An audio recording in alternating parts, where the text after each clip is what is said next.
সকালে বা বিকালে চায়ের সাথে বিস্কুট না খেয়ে মুড়ির তৈরি এই রেসিপিটা খেয়ে দেখতে পারো। কিংবা সকালে ও সন্ধ্যায় হালকা কিছু খেতে ইচ্ছে করছে, অথবা সকালের ব্রেকফাস্টের জন্য মুড়ির এই রেসিপি খেয়ে দেখতে পারো। দুর্দান্ত স্বাদের মুখরোচক এই মুচমুচে মুড়ির পকোড়া বা একে মুড়ির চপও বলতে পারো।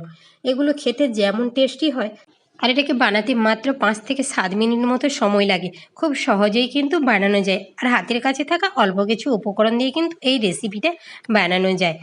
নমস্কার বন্ধুরা, এসবি কুক অ্যান্ড ব্লগে আপনাদের সবাইকে জানাই স্বাগত। আশা করি আপনারা যে যেখান থেকে দেখছেন সবাই সুস্থ আছেন, ভালো আছেন। মূল রেসিপিতে যাওয়া যাক। মূল রেসিপিতে যাওয়ার আগে তোমাদের কাছে ছোট্ট একটা অনুরোধ, ভিডিওটা ভালো লাগলে একটা লাইক করো, আর আমার চ্যানেলে যদি নতুন বন্ধু হয়ে থাকো চ্যানেলটিকে সাবস্ক্রাইব করে পাশে থাকার অনুরোধ রইল। চলুন রেসিপিতে যাওয়া যাক। আমি এখানে 1 বাটি মুড়ি নিয়েছি। আমি এখানে নরম মুড়িটা নিয়েছি, আপনারা চাইলে ফ্রেশ মুড়িটা নিতে পারেন। মুড়িটাকে আমি 5 মিনিট জলে ভিজিয়ে রেখেছিলাম। তারপর জল থেকে এইভাবে আলতো করে চেপে জলটাকে হালকা করে বের করে নিয়েছি। পুরোপুরি জল চেপে বের করানোর দরকার নেই, তাহলে মুড়িটা ভেঙে যেতে পারে। হালকা করে এটাকে চেপে জলটাকে বের করে নিতে হবে। আপনারা যেমন পরিমাণ বানাবেন সেই পরিমাণেই কিন্তু মুড়িটা নেবেন। মুড়িটাকে এভাবে একটু ঝরঝরে করে নিতে হবে। এখানে দিয়ে দিচ্ছি আমি পেঁয়াজ কুচি, ধনেপাতা কুচি, কাঁচা লঙ্কা কুচি। এখানে আমি একটু গাজর দিয়েছি, এটা অপশনাল, আপনাদের হাতের কাছে যদি থাকে তাহলে দেবেন, না হলে না দিলেও চলবে।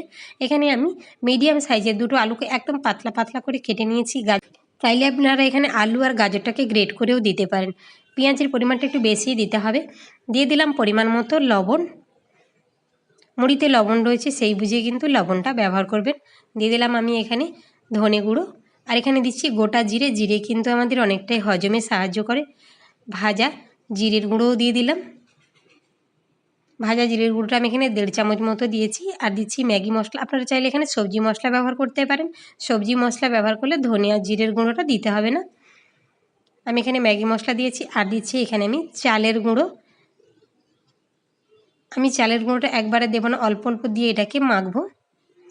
4 চামচ চালের গুঁড়ো দিয়েছি, 4 চামচ বেসন দেব। সব শুকনো উপকরণগুলোকে একটু সব কিছুর সঙ্গে ভালো করে মিশিয়ে নিতে হবে হাত দিয়ে। এইভাবে আলতো হাতে করবেন, মুড়িগুলো যাতে ভেঙে না যায়। মুড়িগুলো লম্বা লম্বা থাকলে দেখতে বেশি ভালো লাগে, আর বেশি খেতেও ভালো লাগবে। এভাবে করে আলতো হাতে সব কিছুর সঙ্গে মাখিয়ে নিতে হবে। আলু থেকে লবণ দিলে এক্সট্রা জল বেরোবে, পেঁয়াজটাও নরম হয়ে যাবে, ওটার থেকেও জল বেরোবে। আমার মনে হয় এটাতে জল না দিয়ে মাখাটাই ভালো। যদি প্রয়োজন হয় তখন একটু জল দেবেন। এইভাবে করে সবগুলোকে ভালো করে মিশিয়ে নিতে হবে। আপনারা চাইলে এখানে গুঁড়ো লঙ্কাটাও ব্যবহার করতে পারেন। দিয়ে দিলাম একটু হলুদ।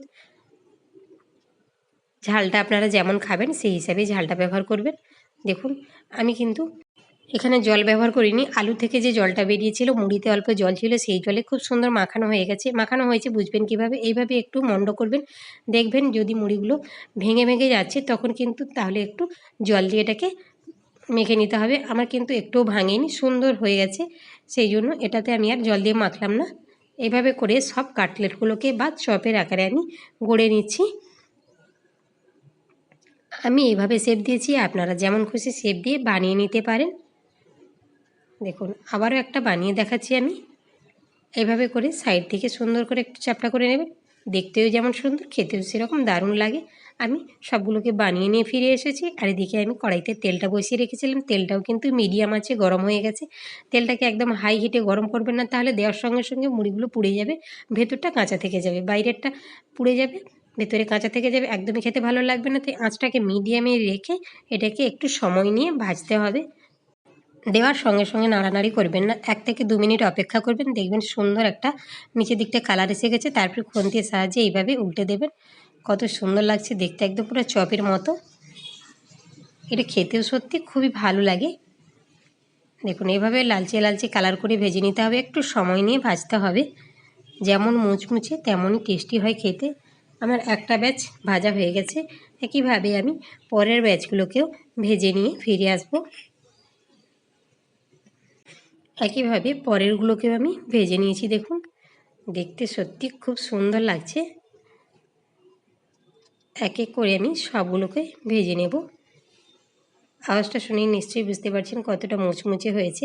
দেখুন সবগুলোকে ভেজে নিয়ে আমি পরিবেশন করে দিয়েছি সসের সঙ্গে, কিংবা আপনারা চায়ের সাথে যার সাথেই খেতে পারেন, খেতে কিন্তু দারুণ লাগে।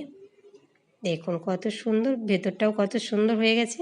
দেখুন মুড়িগুলো কত সুন্দর পরিষ্কার বোঝা যাচ্ছে, একদম মুচমুচে হয়েছে। দেখা হবে আবারও কোনো দিন আবারও কোনো নতুন রেসিপি নিয়ে। ততক্ষণ সবাই ভালো থাকুন, সুস্থ থাকুন।